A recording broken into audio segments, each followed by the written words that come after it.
While arguably the most unique accounting treatment for manufacturers is inventory costing, there are a number of other issues that are more prevalent in manufacturing and distribution than in other industries. This includes things such as capitalizing costs in a major project, whether that's for tangible assets like a new warehouse or intangible assets like software.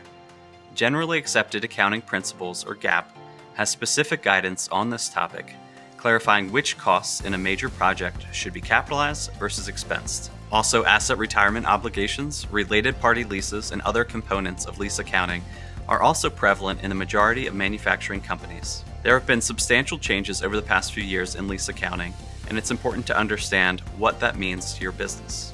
We see a lot of mergers and acquisition activity in the manufacturing industry, and it's important to properly account for assets acquired and liabilities assumed in a business acquisition, as well as any corresponding goodwill. Long-term incentive plans, such as stock options or deferred compensation plans, the accounting for these plans can vary greatly and is driven by how the plan is structured.